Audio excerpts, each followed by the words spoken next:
دې کې اوس تخویف اخروی دی د کاتم حق لپاره چې کوم خلک حق پټ کی او هغه ذکر په دې آیت مبارک شته چې الله وسه خبرې نه کوي او دویم د چې الله به پاک نه کوي او دې لپاره عذاب علیم دی نو درې سزاګانې ول ذکر شولې ان الذين يقينها خلق یکتمون چې پټي ما هغه انزل الله چې الله نازل کړی دی هغه سره من الكتاب جاء کتاب د الله دی ويشترون اخلي به منا بالمكتوم ويشترون اخلي به پدې مکتوم باندې پدې پټ شوی شی باندې کوم چې پټ کړی دی به پدې پټ کړی شی باندې ثمنن قليلا لګي پیسې نه دنیا پی اخلي اولئک ذا خلق ما ياكلون في بطونهم الا النار نور اچي په خپل خېټو کې مگر اور ما ياكل من ما يلقون نور اچي في بطونهم په خپل خېټو کې الا النار مگر اور ولا يكلمهم الله وسره خبرې مونږی الله وسره خبرې مونږی دلته مطلق خبرې نه دي مراد دلته کلام د رحمت مراد دی د رحمت خبرې وسره د مینی خبرې وسره مونږی ځکه چې قران کې راغلي بل ځای کې چې کله الله پرشتو ته وایي دا مشرکان جهنم ته بوځي نو چې کله جهنم ته روان کی نو الله ورته وایي چې قفوهم انهم مسئولون وې دروي د دین ته پوس کیږي دا تاسو خبرې دي کنه نو بیا چې کله هغه راستانه شي چې سوای نو الله ورته چې اخسئوا ولا تکلمون اخسئوا ولا تکلمون کله شي جهنم ته او زما سره خبرې مکوئ نو دا خبرې خو غدیره للی نو جواب دا دی چې دا خبرې د مینې محبت مراد دی هغه مینې محبت خبرې سړي چې هغه د الله طرف نه سلام دی جنتیانو ته سلام وکي الله به ورته ځان وروخي الله به سره د مینې خبرې وکي دا به د هغې چا سره نه کوي چې چا حق پټ کړی دی مخکې موږ د کتمان حق مسله مخکې بیان شوې وه هغه آیت نمبر 160 کې هغه د هغې علماو وه چې کوم علما دي حق پټوي دلته علماء هذه الايه شامله لجميع المؤمنين قرطبي ده هر مسلمان ده شامل ده یوازې د مليانو نه چې مولا خبره پټه کړله نه که امیدو کو مولا ده چې حق پټ کو دله الله سزا ورکړي ولا يكلمهم الله والله بسره خبرې ونه کی يوم القيامه قیامت پر ورځ باندې ولا د یوم القیامت وسره وایو د خدا مطلب نه چې په دنیا کې الله چا سره خبرې کوي جواب دا ده چې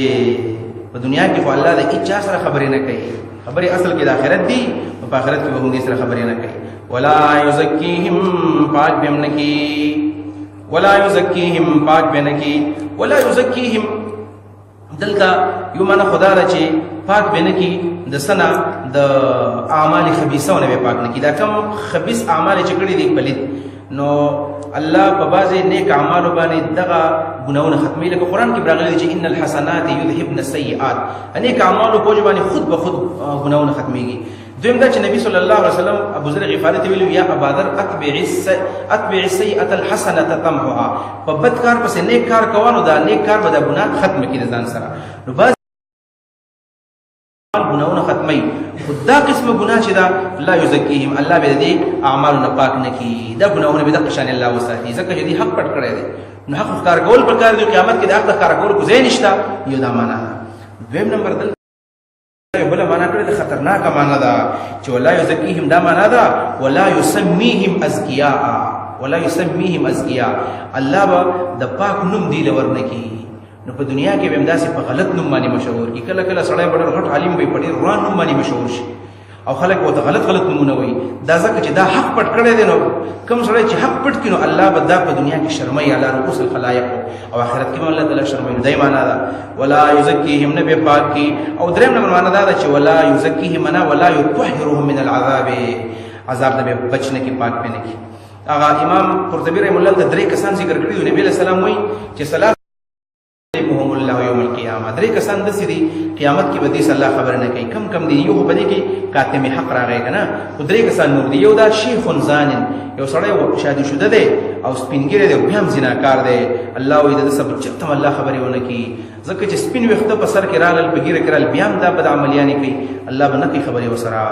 دویم نمبر نبی له سلام چې ملکون کذاب بادشاہ دی بیا هم درو وي بادشاہ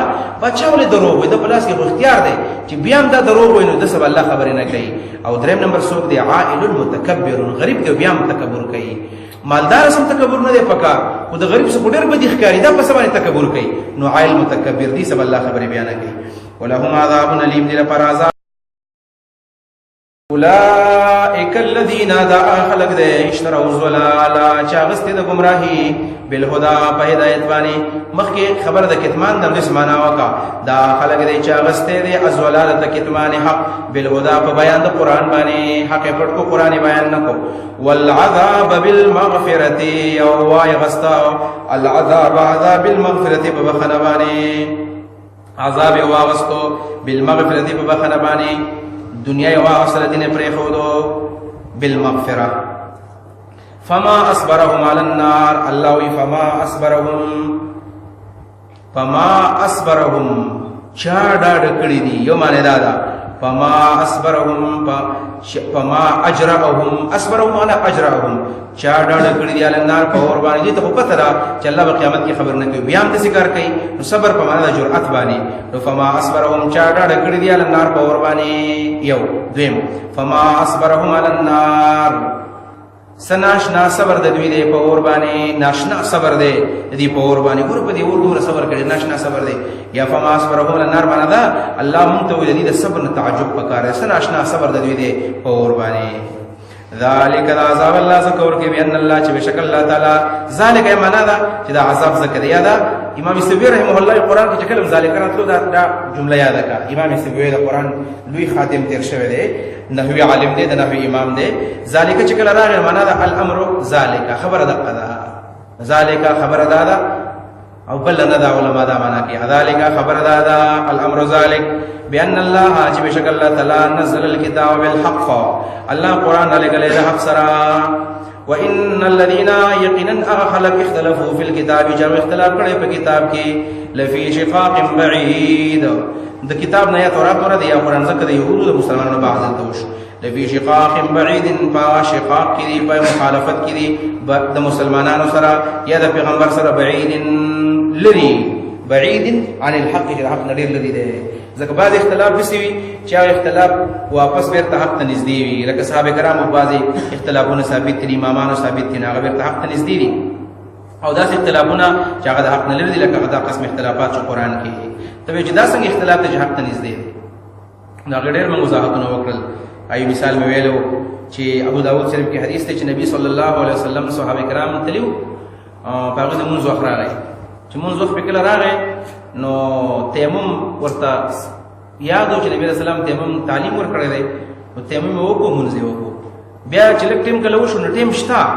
د مونږ ټیم لا پاتې دی او وګو مونږ شو یو کس وی چې یرا او داس کوو بیا دا مونږ کو ځکه مخکې وبنوي مونږ مونږ کو اوس خو بشته نو دا مونږ په دې ځل باندې قبل ما یې ځل کړی دی په دې ځل نه کوم دا یو کس او داس وکړو او واپس مونږ کو په او داس باندې واغ بل ول سنه کوم دې ځل باندې کله چې نبی صلی الله علیه وسلم قال او ماجره او بیان کړل نبی علیہ السلام هغه کس ته وی چې صرف یو ځل مونږ کړو وای اسوقت السنه ته صحیح حق رسیدلې سنت رسیدلې او بل ته وی لکه الاجر مرتين ستاره پر دوزل اجر شو سره پر دوزل اجر شو دا به اختلاف دی خدای دا اختلاف د حق دلیل نه دی بلکې دا یعنی حق دی ولې اسانتیا به کې پیدا شو لفي شقاق بعيد